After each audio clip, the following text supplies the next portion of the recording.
শুভ সময়ে প্রিয় শ্রোতাবৃন্দ, আপনারা শুনছেন মহিউদ্দিন মোহাম্মদ রচিত মূর্তিভাঙা প্রকল্প গ্রন্থের দ্বিতীয় অংশের শেষ পর্ব ১৪। ধর্ম প্রচারক ও ধর্মীয় শ্রোতারা এখানে দর্শনকে ভয়ের চোখে দেখে। অনেকের ধারণা দর্শন পড়লে ঈমান চলে যাবে, আর না পড়লে ঈমান থাকবে। এটি খুব কৌতূহল উদ্দীপক প্রচারণা। এ ধরনের কাল্পনিক পাঠভীতি ধর্মের জন্য ভালো নয়। এই মুহূর্তে মুসলিম সমাজে থিওলজির চেয়ে ওয়াজ নৈপুণ্যের কদর বেশি। অগাস্টিন বা ইমাম গাজ্জালির মতো থিওলজিস্ট, যারা ধর্মকে একটি দার্শনিক ভিত্তি দেওয়ার চেষ্টা করেছিলেন, সেরকম কেউ মুসলিম বিশ্বে এখন নেই। চারিদিকে হুঙ্কারবাদী মাওলানাদের জয় জয়কার। আবু রুশদ বা ইবনে সিনার চাইতে জাকির নায়েকের মতো বাকপটু মুসলিমদের কাছে অধিক জনপ্রিয়। চাপাবাদের আক্রমণে বুদ্ধিবাদ চলে গেছে নির্বাসনে। চিন্তাবাদকে চড়থাপ্পড় মেরে বিদায় করেছে শক্তিবাদ। দর্শন মানুষকে চিন্তা করতে শেখায়। কি ও কিভাবে? এ দুটি গুরুত্বপূর্ণ প্রশ্নকে সুসংহত ও ধারালো করতে দর্শনের বিকল্প নেই। রেশনাল থট বা যুক্তিনির্ভর চিন্তা, এটি গণমানুষের জন্য ভাতের চেয়েও জরুরি বিষয়। কোনো সমাজে মানুষ যদি স্বাধীনভাবে চিন্তা করতে না শেখে, তাহলে গণতন্ত্র সেখানে সঠিকভাবে কাজ করতে পারে না। গণতান্ত্রিক প্রতিষ্ঠানগুলো তখন জনগণের পক্ষে থাকে না, কারণ গণতন্ত্র মূলত বুদ্ধিমান ও যুক্তিবাদী মানুষের সমাজে ক্রিয়াশীল।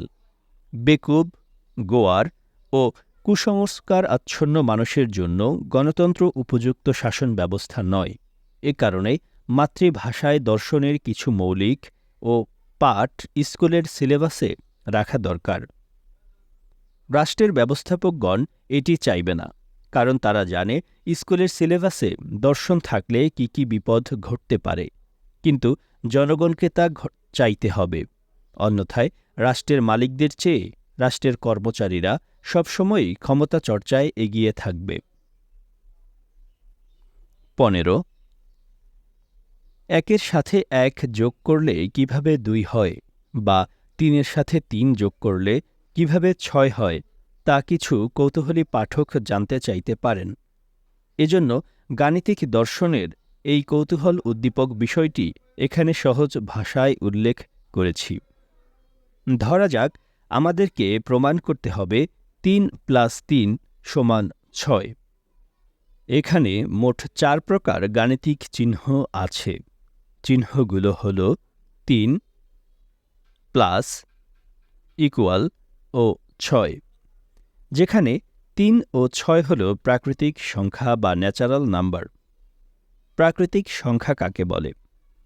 প্রাকৃতিক সংখ্যা হল যে সংখ্যা আমরা গণনা বা কাউন্টিংয়ের কাজে ব্যবহার করি। ইকুয়াল বা সমান চিহ্ন হল যা দিয়ে বোঝায় বাম পাশের রাশিটির মান ডান পাশের রাশিটির সমান। সমানের কিছু সাধারণ মর্ম বা বৈশিষ্ট্য আছে। যোগ চিহ্ন হল যা নির্দেশ করে চিহ্নের আগের রাশিটির সাথে পরের রাশিটি যোগ করে নতুন সংখ্যা বা রাশি তৈরি করা হচ্ছে। গণিত মূলত লজিক বা যুক্তিবিদ্যা, যার ভিত্তি হল কিছু সাধারণ সত্য বা এক্সিওম। এই এক্সিওমগুলোকে বৈধ যুক্তি দ্বারা প্রসারিত করলে যোগ, বিয়োগ, ভাগ, গুণ প্রভৃতি গাণিতিক অপারেশনগুলোর ফলাফল পাওয়া যায়।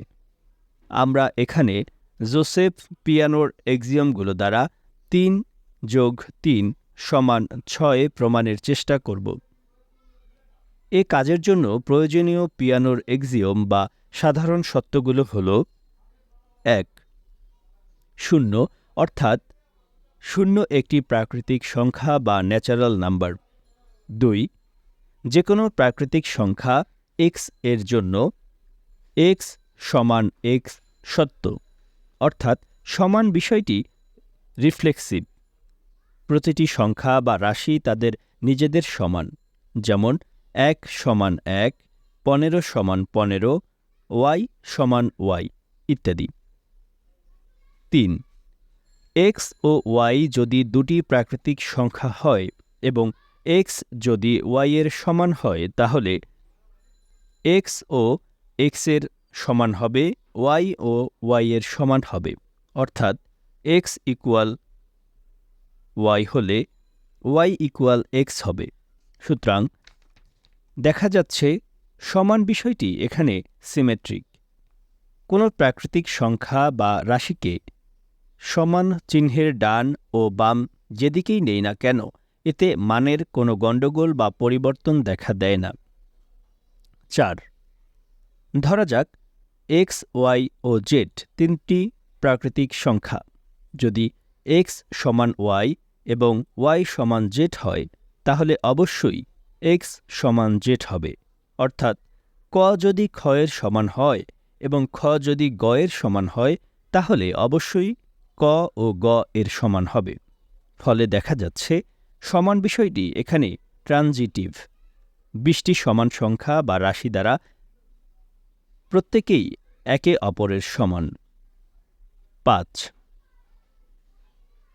প্রতিটি প্রাকৃতিক সংখ্যা n এর পরবর্তী সংখ্যাও একটি প্রাকৃতিক সংখ্যা। যেমন 0 এর পরবর্তী সংখ্যা 1 এবং 5 এর পরবর্তী সংখ্যা 6। এটিকে সাকসেসর ফাংশন দ্বারা প্রকাশ করা হয়। সাকসেসর অফ n বা n এর উত্তরসূরি বা n এর পরবর্তী সংখ্যা। অর্থাৎ সেট 1 দ্বারা বোঝায় 1 এর পরবর্তী সংখ্যা 2কে, সেট 2 দ্বারা বোঝায় 2 এর পরবর্তী সংখ্যা 3কে। এভাবে set 3 equal set 4, set 4 equal 5, set 5 equal 6। পশু নয়, ফলমূল। 2022 সালে আমি ফলমূল দিয়ে কুরবানি আদায়ের প্রস্তাব করি। তারপর এ নিয়ে পক্ষে বিপক্ষে চলছে তুমুল তর্ক। অনেক মুসলিমই জানতে চেয়েছেন ফলমূল দিয়ে কুরবানি আদায় করলে তা আল্লাহর দরবারে গৃহীত হবে কিনা, পশু জবাই বাদ দিলে আল্লাহ রাগ করবেন কিনা। এর উত্তরে বলবো, কেবল ধর্মীয় বৃত্ত থেকে কোনো প্রশ্নের উত্তর দিতে আমি পছন্দ করি না, কারণ এতে আলোচনার সার্বজনীনতা নষ্ট হয়। কিন্তু গুরুত্ব বিবেচনায় কুরবানির ধর্মীয়, রাজনৈতিক ও দার্শনিক এ তিনটি দিকই আজ আলোচনা করব। 1 মুসলিমদের ধারণা কুরবানি একটি ইসলামী প্রথা, আর কোনো ধর্মে বুঝি কুরবানি নেই। এটি সঠিক নয়। কুরবানিকে এক্সক্লুসিভলি ইসলামী রিচুয়াল বলার সুযোগ নেই। আরবি, ফার্সি ও উর্দু শব্দ পেলেই সেটিকে ইসলামী জিনিস ভাবার বাতিক আমাদের আছে। এ বাতিক থেকেই হজ, নামাজ, গজল, কুরবানি এগুলোকে মুসলিমরা ইসলামী আচার ভাবে। অথচ কুরবানি শব্দটির সেমেইটিক অরিজিন রয়েছে। এটি এসেছে আরবি কুরব থেকে, যার অর্থ ঘনিষ্ঠতা বা নৈকট্য। যে কাজের মাধ্যমে আল্লাহ বা ঈশ্বরের ঘনিষ্ঠতা লাভ করা যায় তাই কুরবানি। কাজটি যে সবসময়ে পশু জবাই হতে হবে এমন নয়। পশু জবাই ছাড়াও নানা উপায়ে মানুষ ঈশ্বরের সান্নিধ্য লাভ করতে পারে। কিন্তু বঙ্গভাষায় কুরবানি শব্দটি এমনভাবে বিবর্তিত হয়েছে যেন এর মূল অর্থ পশু জবাই। দীর্ঘদিনের অভ্যাসের ফলে মানুষ জবাই শব্দটিকে কুরবানির সাথে গুলিয়ে ফেলেছে। ফলে সমাজে ধারণা জন্মেছে জবাই ছাড়া বুঝি কুরবানি হবে না। ইয়াহুদি, খ্রিস্টান, ইসলাম তিনটি ধর্মের মানুষই এ মনোভাব নিয়ে কুরবানি আদায় করছে। এজন্য ফলমূল কুরবানির কথা শুনে তারা আঁতকে উঠছে, ভাবছে ঈদের দিন বুঝি ছুরি লাগাতে হবে কোনো আঙ্গুর বা আপেলের গলায়। কোরআনে যে আয়াতের মাধ্যমে কুরবানিকে মুসলিমদের নিকট পরিচয় করিয়ে দেওয়া হয়েছে, উক্ত আয়াতটিতে নবী আদমের 2 পুত্রের গল্প বলা হয়েছে। 2 পুত্রই আল্লাহর দরবারে কিছু একটা কোরবানি করেছিলেন। তবে এক পুত্রের কোরবানি কবুল হলেও আরেক পুত্রেরটা কবুল হয়নি, কারণ আল্লাহ কেবল মুত্তাকি বা ভালো মানুষের কুরবানি গ্রহণ করেন। আদমের এক পুত্র মুত্তাকি হলেও আরেক পুত্র মুত্তাকি ছিলেন না। আয়াতটির ব্যাখ্যায় ইবনে কাসির লিখেছেন, আদমপুত্র হাবিল একটি ভেড়া ও কাবিল কিছু শস্যদানা বা ফলমূল কোরবানি দিয়েছিলেন, কিন্তু কাবিল মুত্তাকি না হওয়ায় তার কুরবানি কবুল হয়নি। কাবিল ছিলেন হিংসুটে, তার অন্তরে তাকওয়া ছিল না। তিনি কাজকর্মে আল্লাহর উপস্থিতি অনুভব করতেন না। এ আয়াতে যে কথাটি আছে সেটিতে কাবিল হাবিলকে প্রকাশ্যে হত্যার হুমকি দিয়েছেন, বলেছেন, আমি তাকে মেরে ফেলব। কাউকে হত্যার হুমকি দেয়া কোনো ভালো মানুষ বা মুত্তাকির কাজ নয়। যার অন্তরে তাকওয়া আছে, যিনি কাজকর্মে আল্লাহর উপস্থিতি অনুভব করেন, তার দ্বারা কারো ক্ষতিসাধন অসম্ভব। কিন্তু হাবিল মুত্তাকি ছিলেন এবং এ ইঙ্গিত উপরের আয়াতের ঠিক পরের আয়াতে আছে। কাবিলের হুমকির জবাবে হাবিল বলেছিলেন, তুমি যদি আমার গায়ে হত্যার উদ্দেশ্যে হাত তুলো, তাহলে ভেবো না যে আমিও তোমার গায়ে হত্যার উদ্দেশ্যে হাত তুলব, কারণ আমি আল্লাহকে ভয় পাই। তোমার জঘন্য কাজের বিপরীতে আমাকেও জঘন্য কাজ করতে হবে এমনটি আমি মনে করি না। আবু আলা মওদুদীর তাফসিরেও একই বক্তব্য রয়েছে। তিনি লিখেছেন, কাবিলের কুরবানি কবুল হয়নি এর কারণ এই নয় যে তার কুরবানিতে সমস্যা ছিল, বরং তিনি মুত্তাকি বা ভালো মানুষ ছিলেন না বলেই কুরবানি কবুল হয়নি। এখান থেকে স্পষ্ট হয় যে আপনি কি জিনিস কুরবানি দিচ্ছেন তা গুরুত্বপূর্ণ নয়, গুরুত্বপূর্ণ হল আপনি ভালো মন নিয়ে কুরবানি দিচ্ছেন কিনা তা। কাবিল যদি মুত্তাকি অবস্থায় কুরবানি দিতেন তাহলে তার কুরবানি গৃহীত হতো। তিনি ফলমূল দিলেন নাকি ভেড়া দিলেন তা নিয়ে আল্লাহ মাথা ঘামাতেন না। এটি কোরআনের বক্তব্য। কিন্তু মুসলিম বিশ্বে কি ঘটছে? তারা পশু জবাইকেই কুরবানির একমাত্র মাধ্যম বলে প্রচার করছে। পশু জবাই ছাড়াও যে কুরবানি আদায় হতে পারে এটি তারা ভাবতে পারছে না। ২. কুরবানি ইসলামের ফরজ বিধানও নয়, এটি সুন্নত। করলে ভালো, না করলেও ক্ষতি নেই। মুসলিম হওয়ার জন্য কুরবানি কোনো শর্ত নয়, অথচ প্রথাটিকে সমাজে এমনভাবে চাপানো হয়েছে যেন ঋণ করে হলেও কুরবানি দিতে হবে।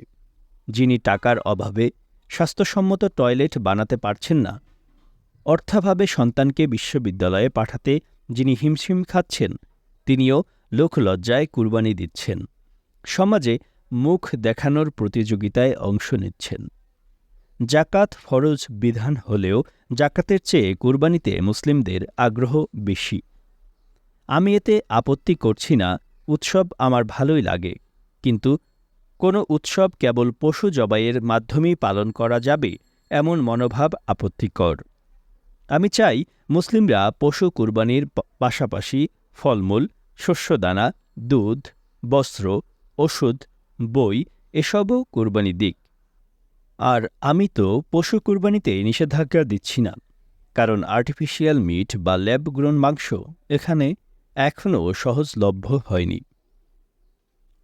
সবাই পশু কাটাকাটি করছে, এটি কোনো সুন্দর দৃশ্য নয়। উৎসবের বৈচিত্র্য থাকতে হয়। উৎসব একঘেয়ে হয়ে উঠলে তা আর উৎসব থাকে না। মাংসের সাথে ফলমূলের উপস্থিতি নিশ্চিত করা গেলে ঈদে নতুন আমেজ আসবে।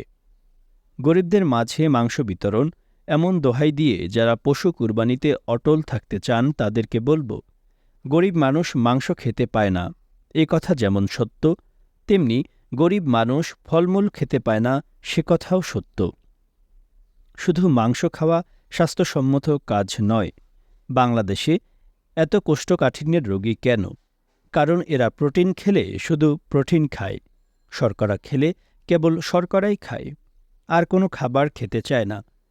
মাংসের সাথে আঁশ ও অ্যান্টিঅক্সিডেন্ট সমৃদ্ধ ফলমূল খাওয়া যে জরুরি, এটি মাংসলোভীরা জানে না। গরিব মানুষ মাংস খেতে পারে না এমন চিত্রের পেছনেও কুরবানির ঈদ দায়ী। কারণ বাংলাদেশে ঈদ ছাড়া কেউ পশু বিক্রি করতে চায় না। পশুপালনের যে শিল্পায়ন এদেশে ঘটেছে তাও ঈদ কেন্দ্রিক। প্রতিটি ভালো গরু, ভালো ছাগল, ভালো ভেড়া মানুষ জমিয়ে রাখে ঈদে বিক্রি করার জন্য। ফলে উৎপাদিত মাংসের সিংহভাগই বাজারে আসে না। সব মাংস আসে ঈদের দিনে। একদিনে এত মাংস উৎপাদন অর্থহীন। টেলিভিশনে দেখলাম এক লোক ঢাকায় ৫০ লাখ টাকা দিয়ে ১৫টি গরু কিনেছে এবং আরও গরু কেনার জন্য বাজারে ঘুরছে। এসব গরু যদি সারা বছর বাজারে বিক্রি হতো তাহলে আমার মনে হয় না মাংসের এত দাম থাকত। গরিব মানুষ তখন সুলভে মাংস খেতে পারত। সমাজের একটি অংশকে ৩৬৫ দিন মাংস বঞ্চিত রেখে একদিন মাংসের বন্যায় ভাসিয়ে দিয়ে কী উপকার হয় তা বুঝতে পাগল হতে হবে। গরিবদের ঘরে রেফ্রিজারেটর নেই। সারাদিন মাংস সংগ্রহ করার পর তারা উপায় খোঁজে কিভাবে তা ভালো দামে বিক্রি করা যায়। শুনেছি কসাইরা ফকির ভাড়া করে মাংস সংগ্রহ করাচ্ছেন। ৩. অনেকে বলেন, নবী কি ফলমূল দিয়ে কুরবানি আদায় করেছেন? যদি না করে থাকেন তাহলে আমরা কেন করব? ভাবখানা এমন যে নবী যা করেনি তা বাংলার ধর্মসৈনিকরা করেন না। নবী ছবি তুলেননি, ফেসবুক চালাননি, ভিডিও দেখেননি, কাঁঠাল খাননি, জাম্বুরা খাননি, অ্যান্টিবায়োটিক নেননি। তাই ধর্মসৈনিকরাও এসব থেকে বিরত থাকছেন। কথা হলো, নবী যে সময়ের মানুষ, সে সময়ে আরবে খাওয়ার মতো খুব বেশি কিছু ছিল না। ফলের মধ্যে ছিল খেজুর, শস্যের মধ্যে ছিল গম, যব, ভুট্টা, মাংসের মধ্যে ছিল ভেড়া ও ছাগল। ফলে স্বাভাবিকভাবেই তখন আরবদের উৎসবেও ছিল এসবের প্রাধান্য। আমি কুরবানি বিষয়ক হাদিসগুলো বিশ্লেষণ করে দেখেছি। সেগুলোতে কুরবান শব্দটির বদলে উজিয়া বা জাবিহা শব্দ দুটি ব্যবহৃত হয়েছে। এ শব্দগুলো পশু জবাই এবং কোরবানির অংশ হিসেবে পশু জবাই এই দু অর্থে ব্যবহৃত হয়। সাধারণভাবে কুরবানি অর্থে নয়, কারণ কুরবানি দ্বারা কেবল পশু জবাই বোঝায় না, ফলমূল বা শস্যদানা উৎসর্গ করাও বোঝায়। কোরআনে কুরবান শব্দটি এমন অর্থে এসেছে। কোরআনে কোথাও বলা হয়নি কেবলমাত্র পশু জবাই করে কুরবানি আদায় করা যাবে বা ফলমূল ও শস্যদানা দিয়ে কুরবানি আদায় করা যাবে না। নির্ভরযোগ্য কোনো হাদিসেও এরকম নির্দেশনা নেই। কুরবানিতে পশুর ব্যবহার অধিক হয়েছে বা পশু কুরবানি অধিক প্রচলিত। এর বড় কারণ পশু এক প্রকার বিলাসী পণ্য বা লাক্সারি আইটেম। এর দাম বেশি। উৎসব ও অতিথি আপ্যায়নে পশু মাংসের কদর রয়েছে। মাংস ঐতিহাসিকভাবেই ধনী ও প্রভাবশালীদের খাবার। ফলে সারা বছর খেজুর ও রুটি খাওয়া আরবরা ঈদে ভেড়া কুরবানি করতে চাইবে, এটি স্বাভাবিক। কিন্তু বর্তমান বিশ্ব এমন নয়। প্রতিটি দেশে গবাদি পশুর ম্যাস ডোমেস্টিকেশন হয়েছে। যেদিকে চোখ যায় শুধু ফার্ম ক্যাটল। পোলট্রি শিল্পের বিকাশ ঘটেছে অভাবনীয় গতিতে। মাছ তো ভাতের মতোই সহজলভ্য। ফলে বলা যায়, প্রাণীজ আমিষ এখন আর কোনো বিলাসবহুল খাবার নয়। খাসি, গরু, মুরগি, মাছ, টার্কি যে যা পারছে খাচ্ছে। আমার মনে হয় না নবী মুহাম্মদ বেঁচে থাকলে এখন ছাগল ও গরু কুরবানি দেয়াকে উৎসাহিত করতেন। নবী কখনো বলেননি, আমি যা যা করেছি তোমাদেরকে কেবল তাই করতে হবে। নবী তো ভেড়া কুরবানি দিতেন। বাঙালি মুসলমান কি ভেড়া কুরবানি দেয়? দেয় না। বরং ভেড়া কুরবানি দেয়াকে তারা গরিবের আলামত মনে করে। আমি শৈশবে দেখেছি যারা ভেড়া কুরবানি দিতেন তাদের দিকে গরু কুরবানিওয়ালারা করুণার দৃষ্টিতে তাকাত। নবী কি মিথ্যে কথা বলতেন, গালাগালি করতেন? মনে হয় না। কিন্তু যারা নবীর সৈনিক সেজেছেন, অভিনয় করছেন সুন্নতের কাণ্ডারির চরিত্রে, তারা নিয়মিত মিথ্যে কথা বলছেন। ভিন্ন মতের উপর গালির ভ্যানগাড়ি নিয়ে চড়াও হচ্ছেন। ছেলে হয়েও ফেসবুকে মেয়ের ছবি টাঙিয়ে রাখছেন। লুঙ্গি পরা আব্দুল কুদ্দুস রূপ ধারণ করছে বোরকা পরা সুমাইয়ার। এই হলো অবস্থা। যদি এরা কোরআন পড়ত, কোরআন বুঝত, মুত্তাকি হতো, তাহলে ফলমূল কুরবানির মতো উপকারী প্রস্তাবের প্রতি এমন বুনো প্রতিক্রিয়া দেখাত না। ফিকহ শাস্ত্রের একটি প্রতিষ্ঠিত নিয়ম হল, কোনো বিষয় যদি কোরআন দ্বারা বৈধ হয় তাহলে সেটিকে হাদিস দ্বারা অবৈধ ঘোষণা করা যাবে না। কোনো হাদিস কোরআনের আয়াতের সাথে সাংঘর্ষিক হলে সে হাদিস বাতিল ও বানোয়াট বলে গণ্য হবে। যেখানে কোরআন কাউকে কুরবানি দিতে বাধ্য করেনি, কুরবানিকে ফরজ বলে আখ্যায়িত করেনি, সেখানে ধার্মিকরূপী সমাজ সেনারা কুরবানিকে করে তুলছে অলঙ্ঘনীয় রীতি। কোরআন বলছে পশু ও ফলমূল উভয়টি দিয়েই কুরবানি আদায় করা যাবে, কিন্তু সমাজ সেনারা বলছে না, কুরবানি অবশ্যই গরু দিয়ে আদায় করতে হবে। হাব্বাব দেখে মনে হচ্ছে আল্লাহ এদের প্রভু নন, বরং এরাই আল্লাহর প্রভু। না হলে আল্লাহর বাণীর উপরে মোল্লার বাণীকে এভাবে স্থান দিত না। যাই হোক, এগুলো ধর্মীয় আলোচনা, এবং ধর্মীয় আলোচনার কোনো শেষ নেই। চাইলে আরও ৫-১০টি আয়াত এখানে উল্লেখ করতে পারি, এবং নহর, মানসাকান, হজ, রক্ত, ইসমাইল, দুম্বা, আদমের শরীয়ত, ইব্রাহিমের শরীয়ত এগুলো নিয়ে বাকবিতণ্ডা সৃষ্টি করতে পারি। দেখাতে পারি যে কোনো আয়াতেই ফলমূল কোরবানির প্রথা রহিত করা হয়নি এবং বাধ্যতামূলক করা হয়নি পশু কোরবানির বিধান। কিন্তু এতে লাভ কি? এতে কি তারা চোখ মেলে তাকাবে, যারা নিজেদের চোখ নিজেরাই সেলাই করে রেখেছে? মূর্খকে জ্ঞান দেয়া যায়, কিন্তু মূর্খ হয়েও যিনি জ্ঞানের ভান করেন তাকে জ্ঞান দেয়া যায় না। ৪. এবার আসা যাক কোরবানির রাজনীতিক দিকটিতে। পশু কোরবানি মানুষের অর্থনৈতিক ক্ষমতার স্মারক বহন করে।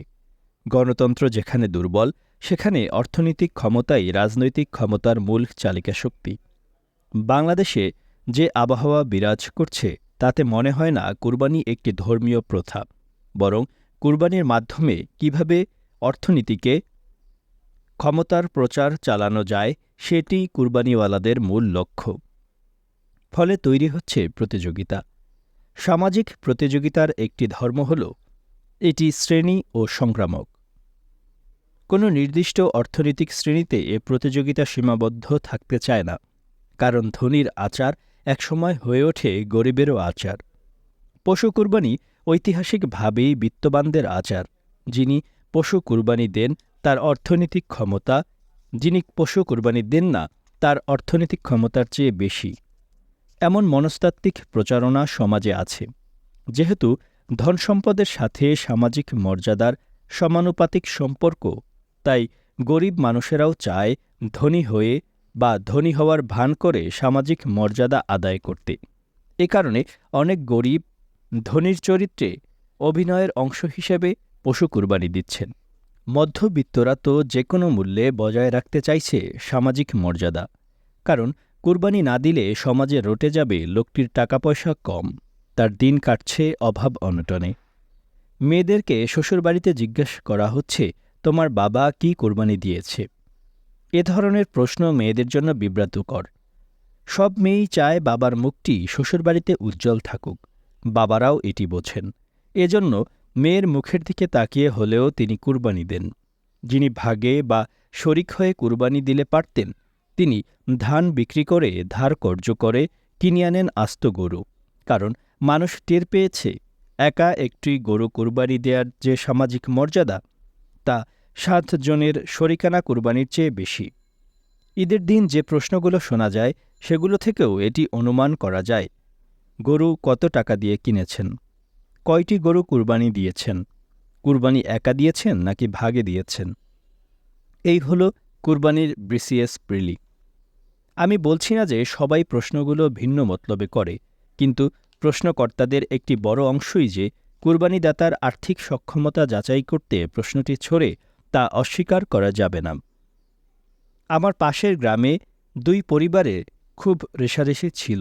এক ঈদে প্রথম পরিবার একটি গরু কিনে আনার পর দ্বিতীয় পরিবার 2টি গরু কিনে আনে। সেটি দেখে প্রথম পরিবার কিনে আনে আরও 3টি গরু এবং এনে লুকিয়ে রাখে এক আত্মীয়ের বাড়িতে।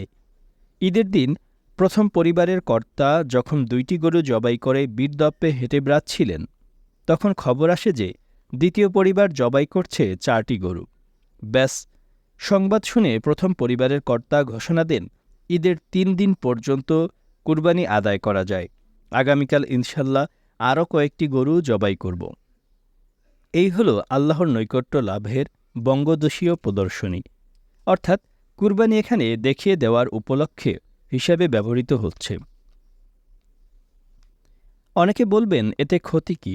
ধনী মানুষ প্রতিযোগিতা করে বেশি গরু কুরবানি দিলে গরিব মানুষেরই লাভ। এগুলো মাথামোটা চিন্তা। সম্পদ ধনীর হাত থেকে গরিবের হাতে গেলে অর্থপ্রবাহ তৈরি হয়, এ কথা সত্য, কিন্তু কুরবানির মাংস সমাজে কোনো কার্যকর অর্থপ্রবাহ তৈরি করে না। এটি পচনশীল দ্রব্য এবং অকারণে অধিক মাংস খাওয়া শরীরের জন্য ভালো নয়।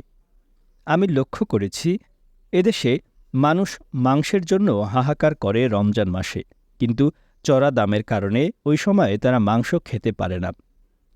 এজন্য প্রস্তাব করেছিলাম, সব পশু ঈদুল আজহায় কুরবানি না দিয়ে কিছু পশু রোজার মাসে এবং কিছু পশু ঈদের পর কুরবানি দিতে। এর নাম রেখেছিলাম আমি আগাম কুরবানি ও সাসপেন্ডেড কুরবানি।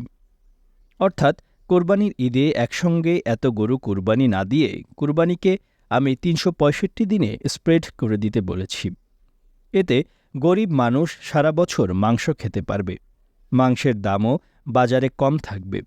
কেবল জিলহজ মাসের ১০, ১১ ও ১২ তারিখে কুরবানি দিতে হবে। এমন নিয়ম সমাজ বান্ধব নয়। একজন মুসলিম তার কোরবানিকে বছরের যে কোনো দিনের জন্য সাসপেন্ড করে রাখতে পারেন। যিনি ঈদুল আজহায় ২০টি গরু কুরবানি দিচ্ছেন, তিনি যদি একটি গরু ওই দিনের জন্য রেখে ১৯টি গরু রমজান মাসে কুরবানি দিতেন, তাহলে গরিব মানুষ উপকৃত হতো। এ প্রক্রিয়ায় বেস্ট ইউজ অফ রিসোর্স নিশ্চিত হতো। কিন্তু তা না করে মাংসের বন্যা লাগানো হচ্ছে ঈদুল আজহায়। কারণ এতে রাজনীতি আছে, প্রতিবেশীকে দেখিয়ে দেওয়ার আনন্দ আছে। ধনী মানুষদের একটি ইনসেক্টিভ আচরণ হল তারা সবসময় গরিব দ্বারা পরিবেষ্টিত থাকতে চায়। কোনো উপলক্ষে কেউ এসে তাদের কাছে মুখ কাচুমাচু করে কিছু চাইবে, এটি তারা কামনা করে।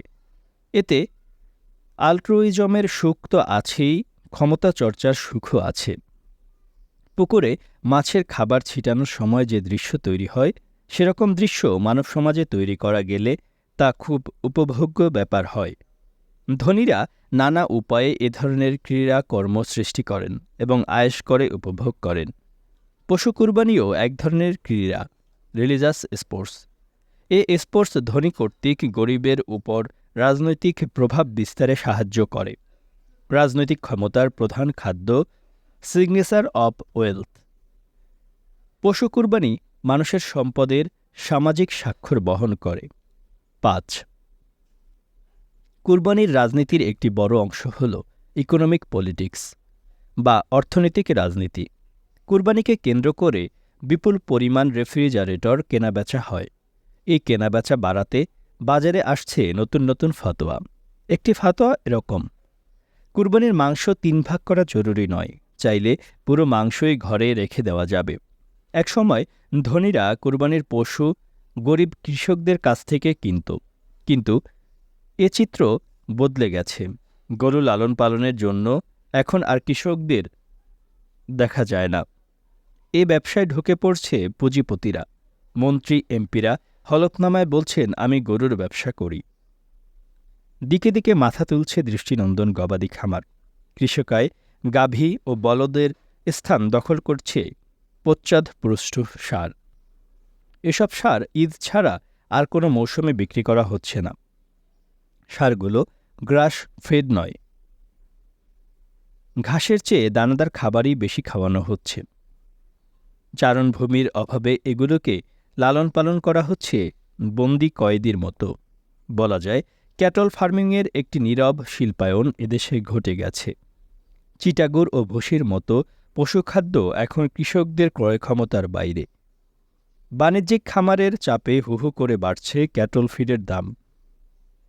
দেশি বিদেশি নানা কোম্পানি এ খাতে বিনিয়োগ করছে। গরুপতিরা কি চাইবে? মানুষ পশুর বদলে ফলমূল কুরবানি দিক? চাইবে না। কোনো পশুর হাটে গিয়ে যদি বলি, ভাইয়েরা আমার, কুরবানির জন্য গরু জবাই অপরিহার্য নয়, ফলমূল দিয়েও কুরবানি আদায় করা যায়, তাহলে সাধারণ মুসলিমরা ক্ষেপে না উঠলেও ক্ষেপে উঠবে গরু ব্যবসায়ীরা। কারণ ধর্মীয় আবেগকে অনেকেই এ অঞ্চলে ব্যবসার মূলধন বানিয়েছে। ৬. এবার দেখা যাক কুরবানির দার্শনিক দিকটি। যিনি মিল্কওয়ে ডিজাইন করলেন, ফিউশনের মাধ্যমে কসমিক অন্ধকারে আলোর ব্যবস্থা করলেন, তার দরকার গরু ছাগলের রক্ত। এমন কল্পনা দার্শনিকদের জন্য অসুবিধাজনক। ঈশ্বর ধারণার বিবর্তনের দিকে তাকালে দেখতে পাব পৃথিবীর সব অঞ্চল একই ঈশ্বর দ্বারা শাসিত নয়। এক এলাকার ঈশ্বরের সাথে আরেক এলাকার ঈশ্বর মেলে না। তবে একটি জায়গায় ঈশ্বরদের মিল আছে। তারা প্রায় সবাই উপাসনা পছন্দ করেন। মানুষ তাদেরকে খুশি রাখতে চায়। এ খুশি রাখার প্রবণতা থেকেই উদ্ভব ঘটছে কুরবানি বা পশুবলি প্রথার। পশুবলি এক প্রকার ঘুষ, ডিভাইন ব্রাইবারি। খারাপ রাষ্ট্রগুলোতে মানুষ যে প্রক্রিয়ায় সরকারি কর্মচারীকে খুশি রাখে, উৎকোচ দিয়ে কার্যসিদ্ধি করে, সেই একই প্রক্রিয়ায় পশুবলির মাধ্যমে মানুষ ঈশ্বরকে খুশি রাখতে চায়। এর অর্থ কী দাঁড়াল? ঈশ্বরের চরিত্র ভালো নয়? তিনি ঘুষের লোভে মানুষকে ভয় দেখান? ঘুষ না দিলে প্রার্থনা কবুল করবেন না, বিপদ আপদ দেবেন? এই তো। মানুষ স্বার্থপর প্রাণী, এজন্য সে ঈশ্বরকেও কল্পনা করছে কোনো স্বার্থপর সত্তারূপে। মানুষ কুড প্রো কো প্রথায় বিশ্বাসী বলে ভেবেছে ঈশ্বরও বুঝি এমনই। ইউনিয়নের চেয়ারম্যান, থানার দারোগা, তাদেরকে মাছ মাংস উপহার দেয়া জাতি যে ঈশ্বরকেও ডিসি বা এসপি ভাববে তা অস্বাভাবিক নয়। অর্থাৎ মানুষ ঈশ্বরকে মানুষ হিসেবেই কল্পনা করছে। আবেগপ্রবণ নবীরা ভেবেছে ঈশ্বরও আবেগপ্রবণ। মানুষ ঘুষখোর, তাই তার ধারণা ঈশ্বরও ঘুষখোর। মানুষ দুর্বলদের কাছে ভালোবাসার প্রমাণ চায়, তাই সে রটিয়েছে ঈশ্বরও বান্দাদের কাছে ভালোবাসার প্রমাণ চান। মানুষ পামপট্রি, চাটুকারিতা, তোষামোদী পছন্দ করে, তাই সে এসব গুণাবলী ঈশ্বরের কাঁধেও চাপিয়েছে। মানুষ উপহার, উপঢৌকন ও যৌতুক পেলে খুশি হয়, তাই সে বিশ্বাস করে ঈশ্বরও এগুলো দেখলে খুশি হন। এসব পেলে ঈশ্বরের অর্থনৈতিক অবস্থা ভালো থাকবে, অর্থাৎ ঈশ্বরের অনুগ্রহ পেতে হলে দিতে হবে বলি বা কুরবানি। ৭. উদাহরণ হিসেবে অ্যাজটেকদের কথা বলা যায়। অ্যাজটেকদের এক ঈশ্বর ছিলেন, নাম হুইটজিলোপোটলি। পোটলির বাবা মাও ঈশ্বর ছিলেন। একজনের নাম টোনাকেটচুতলি, আরেকজনের নাম টোনাকিসিওসলি। টোনাকেটচুটলি ছিলেন জন্মদানের ঈশ্বর।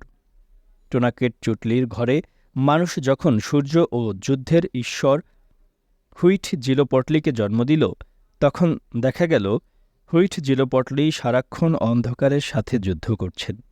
এ যুদ্ধে তিনি হারলে পৃথিবীকে অন্ধকার গ্রাস করে ফেলবে এবং সূর্যের মৃত্যু ঘটবে।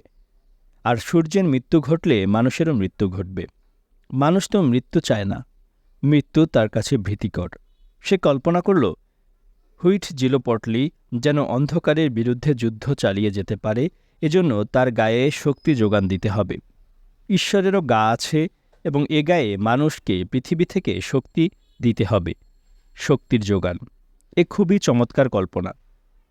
মারামারি করে ঈশ্বরের গায়ের রক্ত যেন কমে, তার বল যেন অটুট থাকে, এজন্য আজটেকরা হুইটজিলোপোটলিকে কিছু একটা দেয়ার চিন্তা করল। কিন্তু কি দেয়া যায়, এ নিয়ে তারা দ্বিধায় পড়ল। মানুষ বেশিক্ষণ দ্বিধায় থাকে না, সুবোধ অথবা নির্বোধ কোনো একটা সিদ্ধান্ত সে নিয়ে ফেলে। অ্যাজটেকরাও নিয়েছিল। তারা দেখল গরু ছাগল ও পাখি না দিয়ে মানুষ দেয়াই ভালো। মানুষের রক্তের চেয়ে উত্তম রক্ত আর হয় না। গরু ছাগল তো সবাই দেয়, আমরা দেব মানুষ। তারা শুরু করল ঈশ্বরের নামে মানুষ কোরবানি। হাজার হাজার হতভাগ্য মানুষকে এরা ঈশ্বরের খাদ্য বানাল। এক তেনখতিতলানেই ওরা যে পরিমাণ মানুষ কোরবানি দিল, তাদের রক্তের উপর নৌকা ভাসার কথা। রস হ্যাসিগের মতে ঈশ্বরের সন্তুষ্টি লাভের আশায় তেনখতিতলানে ১০ থেকে ৮১,০০০ মানুষকে কোরবানি দেওয়া হয়েছিল। অ্যাজটেকদের আরেক ঈশ্বর নাম তালোক। সে বলল, প্রাপ্তবয়স্ক মানুষকে দিয়ে আমার চলবে না, আমার লাগবে শিশু। আমার নামে শিশু কোরবানি দিতে হবে, অন্যথায় বৃষ্টি দেব না। কোরবানি দেওয়ার সময় শিশুরা যখন কাঁদবে, তাদের চোখ থেকে জল বের হয়ে যে মাটি স্পর্শ করবে, তখন আমি বৃষ্টি দেব। আমাকে শিশুর চোখের জল না দিলে আসমান থেকে জল ফেলব না। বৃষ্টির জন্য কি মহান ঈশ্বর অ্যাজটেকরা সৃষ্টি করেছিলেন! একটি শক্তিহীন অসহায় চোখ ছলছল শিশুকে হাত পা বেঁধে ছুরির নিচে ফেললে এবং ছুরিটি শিশুর গলায় পেঁচিয়ে পেঁচিয়ে কুপিয়ে কুপিয়ে লাল রঙের নদী তৈরি করলে তিনি বৃষ্টি দেবেন। বৃষ্টির আশায় কত শিশুকে যে কোরবানি দেওয়া হয়েছে তার ইয়ত্তা নেই, অথচ বৃষ্টি যথানিয়মেই হয়েছে বা হয়নি।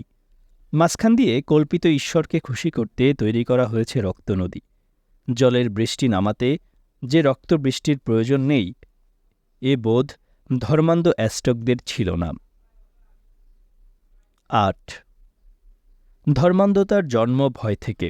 ধর্মান্ধ মানুষ সারাক্ষণ ভয়ের ভেতর বাস করে, কারণ ভয় কাটানোর মতো পর্যাপ্ত জ্ঞান তাদের নেই।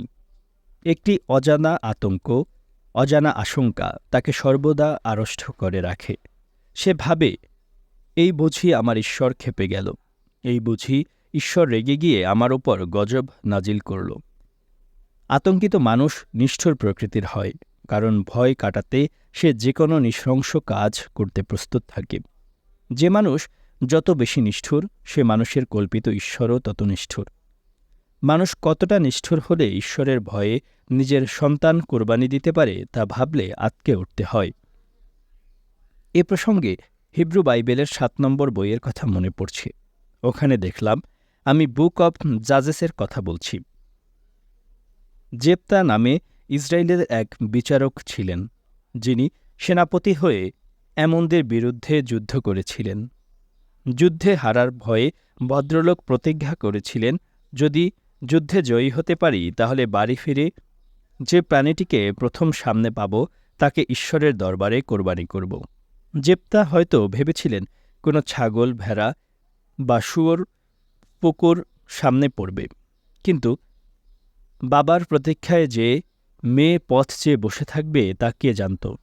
ধর্মান্ধ বনি ইসরায়েলের নেতা জেপ্তা নিজের মেয়েকেই কোরবানি করে দিলেন। ইব্রাহিমের কোরবানির সময় আকাশ থেকে ভেড়া নামলেও অ্যাজটেকদের কোরবানির সময় কেন ভেড়া নামল না তা আমার কাছে বোধগম্য নয়। সম্ভবত ইসরায়েল ও মেক্সিকো, এই দুই এলাকা দুই ঈশ্বরের দখলে ছিল, কিন্তু ওই ভেড়াটি মানুষ কোরবানি বন্ধে গুরুত্বপূর্ণ ভূমিকা রেখেছে, এটি অস্বীকার করা যাবে না। এখন অবশ্য ইসরায়েল ঈশ্বরের চেয়েও শক্তিশালী। পারমাণবিক বোমার খবরে ঈশ্বর ইসরায়েল থেকে পালিয়েছেন। ঈশ্বরের অনুপস্থিতিতে তারা নিয়মিত ফিলিস্তিনে খুন-খারাপি করছে। মেক্সিকোতেও ঈশ্বর আর নেই। শিশু কোরবানি ছাড়াই ওখানে বৃষ্টিপাত হচ্ছে। অন্ধকারের হাতে সূর্যের মৃত্যুর আশঙ্কাও শূন্যে নেমেছে। 52 বছর পরপর মহাবিশ্ব ধ্বংস হওয়ার সম্ভাবনা তৈরি হয়, এই ভয় মেক্সিকানরা কাটিয়ে উঠেছে। জ্ঞান বিজ্ঞানের আঘাতে হুইটজিলোপটলি আধারের সাথে যুদ্ধ করা বন্ধ করে দিয়েছে। কৃষিতেও মেক্সিকো ভালো করছে। ভুট্টা, গম, আখ, কলা, কমলা এরকম বাহারি ফসল ফলাতে তাদের কোনো ঈশ্বরের প্রয়োজন পড়ছে না। ফল ফসলের ঈশ্বর শিপা টটেক এখন আর মেক্সিকোতে নেই। তার দরবারে কোনো মানুষ কোরবানি না দিয়েই মেক্সিকানরা চমৎকার চাষাবাদ করছে। ট্রাক্টর, সার, সেচ, পাম্প, ট্রান্সপ্লান্টার, হারভেস্টার বা বালাইনাশকের আক্রমণে শিপাটটেক মৃত্যুবরণ করছেন। মানুষ খেকো কাল্পনিক আসমানি ঈশ্বরের সাহায্য ছাড়াই বিশ্বের অর্ধেক অ্যাভোকাডো মেক্সিকোতে উৎপন্ন হচ্ছে। কাউকে এক ফোঁটা রক্ত না খাইয়েও মেক্সিকানদের গড় আয়ু উন্নীত হয়েছে ৭৫ বছরে। সুপ্রিয় শ্রোতামণ্ডলী, আপনারা যারা এতদিন মহিউদ্দিন মোহাম্মদ রচিত মূর্তিভাঙা প্রকল্প গ্রন্থের অডিও বুকটি শুনেছেন, তাদের কাছে আমরা কৃতজ্ঞতা প্রকাশ করছি।